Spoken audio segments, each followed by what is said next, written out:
Hi guys, welcome to today's video. In today's video, we'll be continuing our alternate history of the world series. And as we know, it's probably the 60s. And France and Britain has become fascist. As we know, As we know, in the mid-60s, there was a World War II. Which was late in this timeline, but one of the first things for this video is France declaring war on Italy, who betrayed them back in World War I. That's how World War I was lost. But yeah, and to make up for Italy gets war declared on. And as we can tell, a few of those different colors are on the map, which is kind of hard to clean up, because it takes a while. And then it does it again. And so the invasion up by France of Italy is sweeping across the nation. And down by the border here, with nobody going to war with them over this. France's goal is to take land and establish a French puppet state in this war, which is big, as they have already taken Rome. Let's say they haven't, and that's what they did.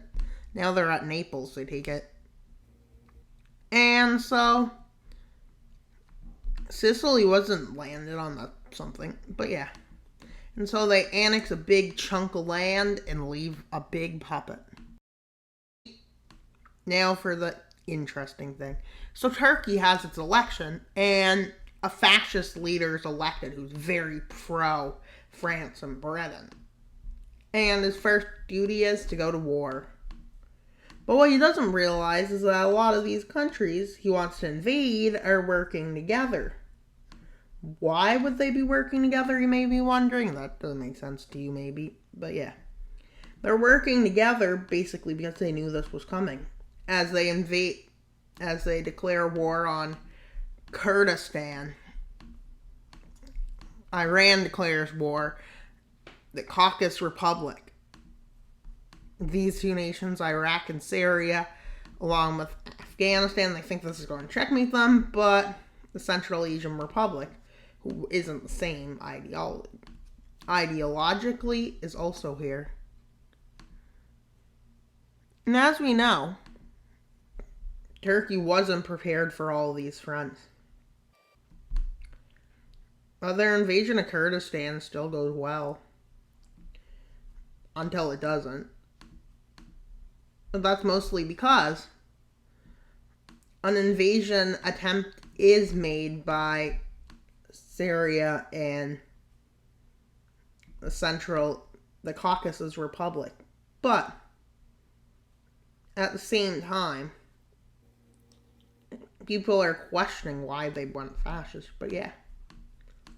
But with the help of them, this makes Iran unable to do what it wants. They're already at the capital and they encircle it right away. They have taken it. And then Afghanistan, well, they invade them hard. But and then the Western powers are now supporting the blue team.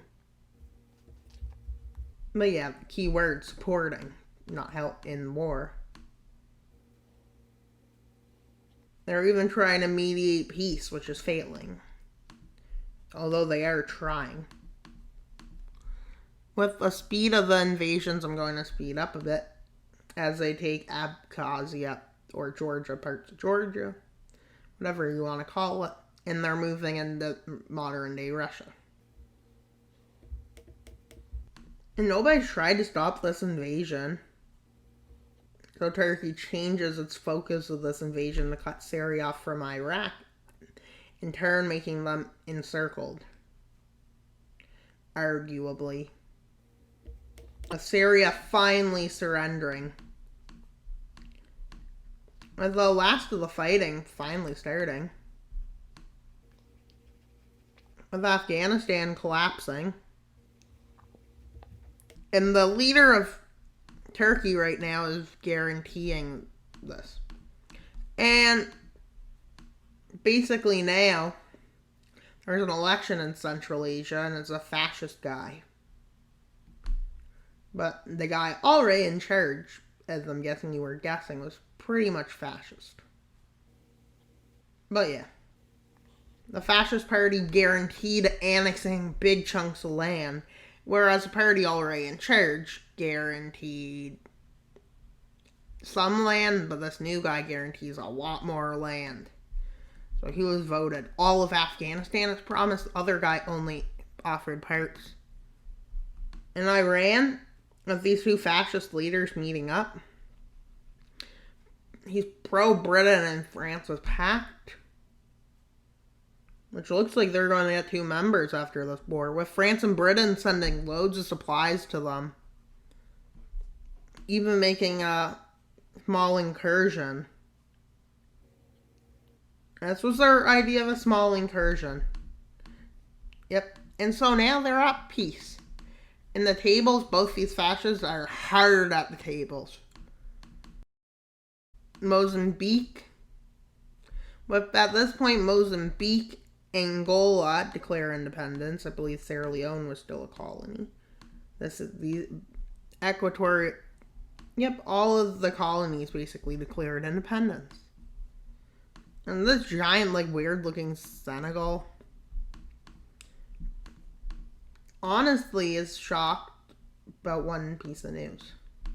This whole area falls apart. They all meet somewhere just to divide this properly without any conflict. They all meet in Algiers in a conference to finalize them. They all meet in Rabat. Benin gained some land even. It's so odd that there's no straight lines in this universe. With the federalization of Africa becoming unlikely, but yeah. Looks like a lot of people might fall apart. But yeah. That's the world. With Algeria getting tensions with Morocco over claiming parts of Morocco. Want me to mention what parts they're starting to claim over? They've basically went to start saying, yeah, we own all this land, Morocco, so give it over, or we will go to war. Algeria might have power, but they don't realize something. Morocco isn't as weak as they expect. They're much stronger, but yeah. May the strongest country win.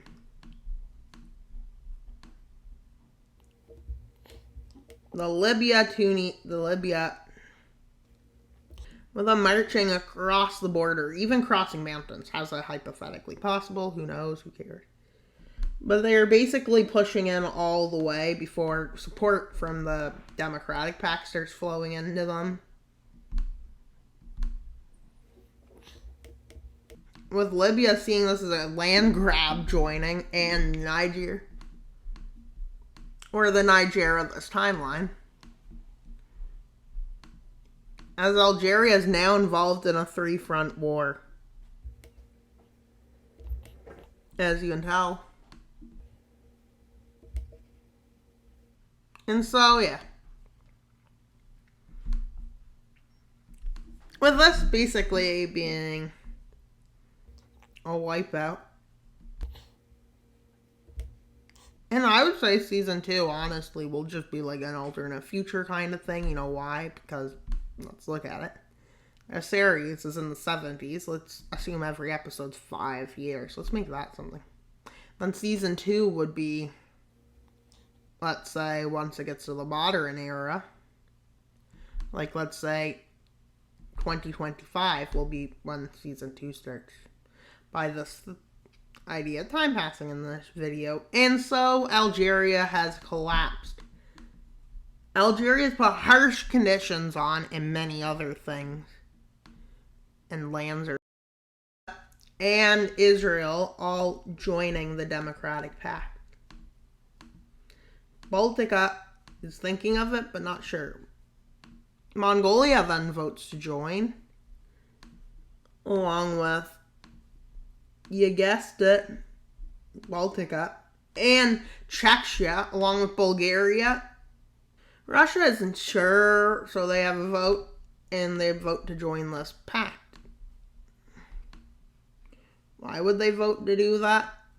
Because they could. And Japan then decides to join.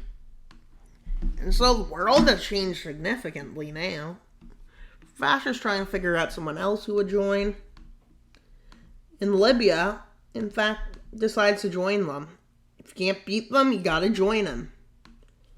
And Ethiopia, seeing the dangers, join this pact. Along with Chad, Nigeria, and Ethiopia. Now people are starting to join that just got their independence. So yeah. With all of the Western world just looking at this in amaze. What are they going to do? How are they going to try and control their expansion? But it looks like they're going to still expand for a few more episodes. And then it could be World War III. Nobody knows how long this will last. And maybe democracies will fail. And the Democratic Pact, so too, will come crumbling down like a paper house. Both pacts. Think of it, the Democratic Pact is powerful. So one nation, even one nation, decides it's not good enough and leaves. The balance changes.